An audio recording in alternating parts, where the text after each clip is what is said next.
आज की मूवी में हम देखने वाले हैं कि कैसे कुछ दोस्त टाइम मशीन के जरिए टाइम के साथ छेड़छाड़ करने लगते हैं और पास्ट में जाकर अपने फ्यूचर को बदलने की कोशिश करते हैं। लेकिन टाइम के साथ छेड़छाड़ करने के कारण उनकी लाइफ में बहुत सारी प्रॉब्लम्स आ जाती है। मूवी की शुरुआत में हमें डेविड रस्किन नाम का एक लड़का दिखाया जाता है जो कुछ ही दिनों में MIT में अपना एक प्रोजेक्ट सबमिट करने वाला था। वह कैमरे के सामने अपने दोस्त एडम और क्विन को इंट्रोड्यूस करता है और यह भी बताता है कि उनके साथ उसकी बहन क्रिस्टीना भी है जिसने कैमरा पकड़ा हुआ है। अब हमें दिखाया जाता है कि क्विन एक ड्रोन उड़ा रहा है। तभी डेविड क्रिस्टीना को अपने हाथ में लगे हुए येलो मार्क्स को कैमरे में दिखाने के लिए कहता है। वह क्विन से रिमोट के पावर को कट करने के लिए भी कहता है और ड्रोन को अपनी उंगलियों से कंट्रोल करने लगता है। वह बताता है कि कंप्यूटर के मोशन सेंसर से उसकी उंगलियों के येलो मार्क्स पढ़ लिए जाते हैं जो कि उसके स्मार्टफोन के हॉटस्पॉट से जुड़े हुए हैं। अब डेविड एक बैनर खोलता है जिसमें लिखा होता है MIT could use a guy like David Ruskin। ये सब देखकर उसके फ्रेंड्स बहुत खुश होते हैं और उसे इस प्रोजेक्ट को जल्दी सबमिट करने को कहते हैं। इसके बाद वे लोग ड्रोन को बाहर जाकर उड़ाने लगते हैं और डेविड बताता है कि ये ड्रोन 250 फीट की ऊंचाई तक उड़ सकता है।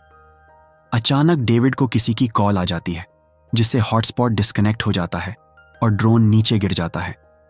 लेकिन डेविड कैमरे में बताता है कि उसका ये एक्सपेरिमेंट पूरी तरह सक्सेसफुल है और वह MIT से आने वाले सबमिशन लेटर का इंतजार कर रहा है।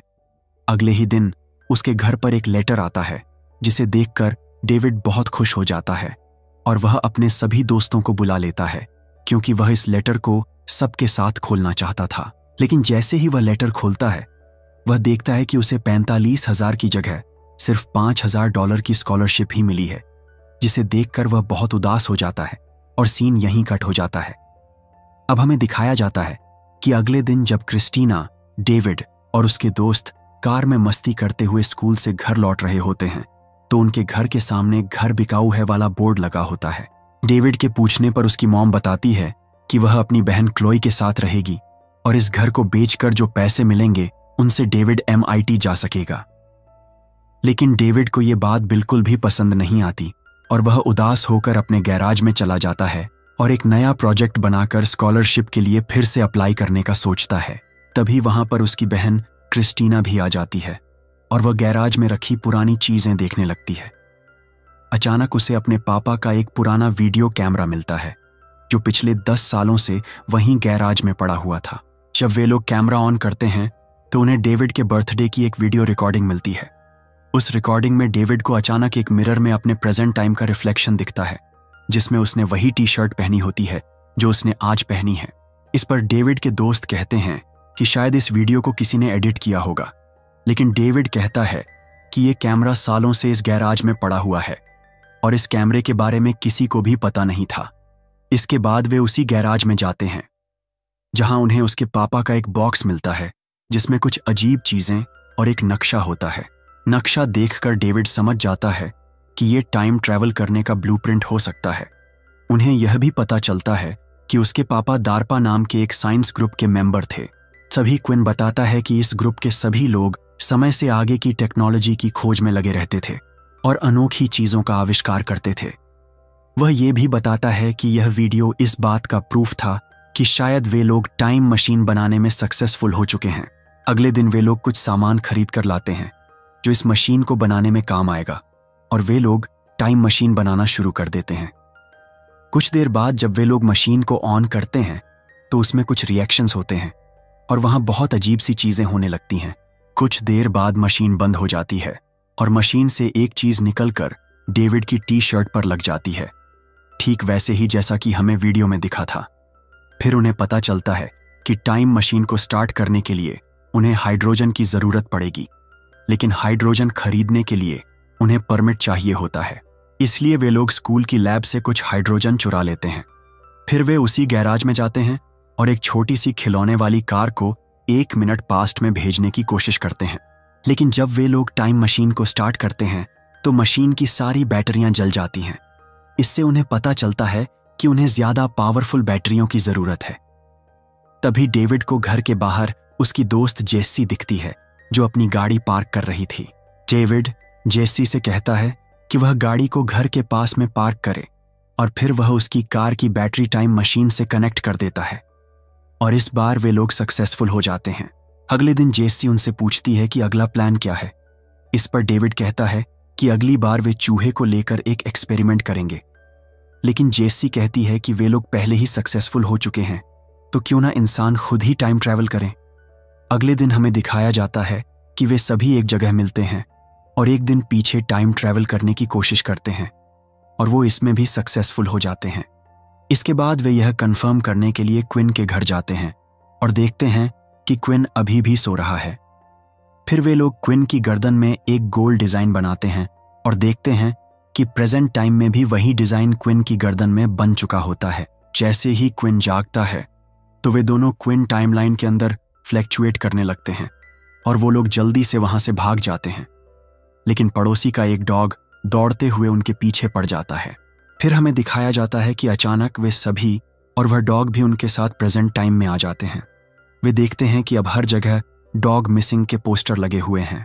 ये सब होने के बाद वे सभी ग्रुप मीटिंग करते हैं और कुछ रूल्स बनाते हैं, जैसे कि अब जब भी टाइम ट्रैवल करेंगे तो सब साथ में ही जाएंगे और हर ट्रैवल को रिकॉर्ड करेंगे ताकि कोई गलती हो तो उसे वीडियो में देखा जा सके और उन्हें इसके बारे में पता चल जाए। अब वे लोग टाइम मशीन का इस्तेमाल करके अपने पास्ट को सुधारने की कोशिश करते हैं, लेकिन जब भी वे पास्ट में जाते हैं कुछ न कुछ गड़बड़ हो ही जाती है।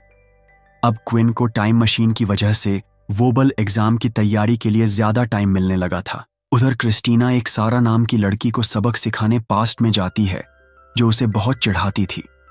प्रेजेंट में आने के बाद उन्हें पता चलता है कि पास्ट की करी छोटी छोटी गलतियों का प्रेजेंट पर बहुत ज्यादा इफेक्ट पड़ रहा है। जैसे कि पहले डेविड की मॉम के पास जॉब नहीं थी, लेकिन अब उनके पास एक अच्छी जॉब है। इसके बाद वे लोग एक लॉटरी जीतने की कोशिश करते हैं, लेकिन लॉटरी का एक नंबर भूल जाने की वजह से वे फर्स्ट प्राइज की बजाय सेकंड प्राइज ही जीतते हैं। फिर वे पास्ट के एक म्यूजिक कॉन्सर्ट में जाते हैं और वहां बहुत एंजॉय करते हैं, जहां डेविड जेसी को किस करने की कोशिश करता है, लेकिन वो किस नहीं करता। अगले दिन जब वे लोग 9 घंटे बाद प्रेजेंट में वापस आते हैं तो उन्हें पता चलता है कि प्रेजेंट में सिर्फ 40 सेकंड्स ही बीते हैं। ये देखकर वे बहुत खुश हो जाते हैं। अब वे लोग धीरे धीरे बहुत पॉपुलर होने लगते हैं, क्योंकि पास्ट में की गई चीजें उनके प्रेजेंट को इफेक्ट कर रही थीं। एक दिन डेविड जेसी को उसके रोज पार्टी करने पर कहता है कि अगर तुम्हें पार्टी ही करनी है तो तुम टाइम ट्रैवल से रिलेटेड जरूरी काम को अवॉइड भी कर सकती हो। डेविड की ये बात जेसी को पसंद नहीं आती और वह बिना कुछ कहे वहां से चली जाती है। डेविड समझ जाता है कि उसे इस बात से बहुत बुरा लगा और उसे इस बात का भी अफसोस होता है कि उसने म्यूजिक कॉन्सर्ट में जेसी को किस नहीं किया। इसके बाद डेविड अपने ही बनाए गए रूल्स को तोड़कर अकेले ही टाइम ट्रैवल करता है और फिर से पास्ट में हुए उस म्यूजिक कॉन्सर्ट में जाकर जेसी को किस कर देता है। असल में डेविड जेसी से बहुत प्यार करता था और उसे खोना नहीं चाहता था। जब वह प्रेजेंट में लौटता है तो नोटिस करता है कि पास्ट में जाकर चेंज करने से सब कुछ बदल चुका है और अब जेसी उसकी गर्लफ्रेंड बन चुकी है। लेकिन वो ये भी नोटिस करता है कि अब उसकी माँ की जॉब जा चुकी है। इसके बाद क्विन और एडम इंटरनेट पर एक बहुत बुरी न्यूज़ देखते हैं, जिसमें बताया जाता है कि एक प्लेन क्रैश में 70 लोग मारे गए। इस पर क्विन और एडम डेविड से कहते हैं कि उन्हें पास्ट में जाकर इस प्लेन को क्रैश होने से रोकना चाहिए, और क्विन ये भी समझ जाता है कि ये हादसा उन्हीं की वजह से हुआ है। हमें पता चलता है कि जिस रात उन्होंने टाइम ट्रैवल किया था उस रात शहर की बिजली चली गई थी। उस वजह से बास्केटबॉल के कैप्टन का पैर टूट गया और उसका मैच कैंसिल हो गया। और हमें यह भी पता चलता है क्योंकि उसके डैड एक पायलट थे और वो उसके बास्केटबॉल मैच को देखने के लिए जाने वाले थे, मगर मैच कैंसिल होने की वजह से वो उस प्लेन को उड़ाने चले गए और वो प्लेन क्रैश हो गया।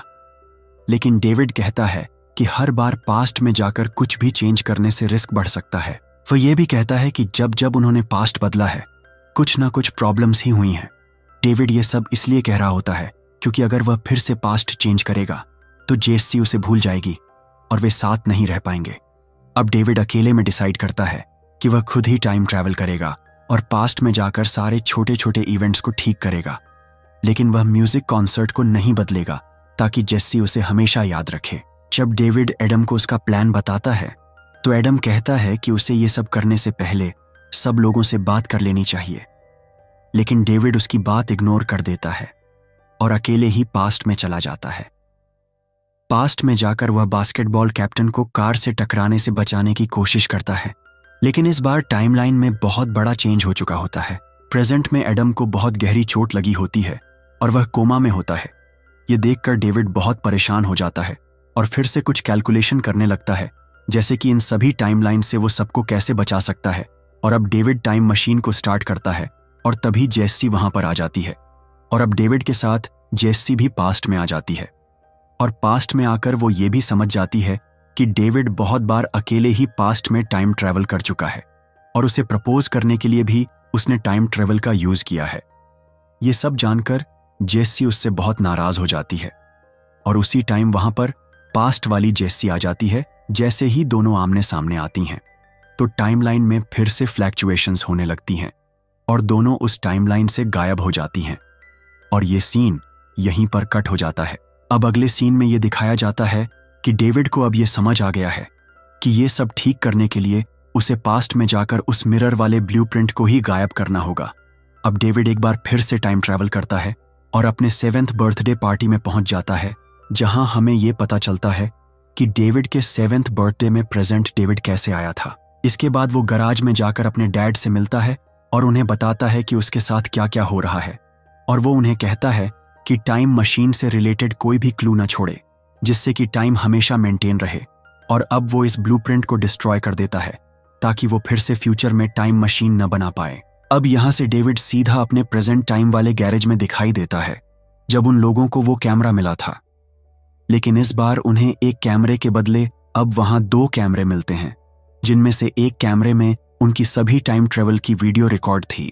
और इसी सस्पेंस के साथ ये मूवी यहीं पर एंड हो जाती है। असल में जब डेविड अपने 7th बर्थडे पार्टी में गया था, तब वो अपना कैमरा भी साथ लेके गया था, जिसमें उनकी सभी टाइम ट्रेवल की रिकॉर्डिंग थी और वो उस कैमरे को वहीं भूल गया था। तभी उनको अब प्रेजेंट में 2 कैमरे मिलते हैं। तो दोस्तों, आशा करता हूं कि आपको ये मूवी बेहद पसंद आई होगी और अगर आप ऐसी ही और मूवी देखना चाहते हैं तो हमारे चैनल को सब्सक्राइब करना ना भूलें। मिलता हूं आपसे किसी और ऐसी ही सस्पेंस से भरी हुई मूवी में। Thank you.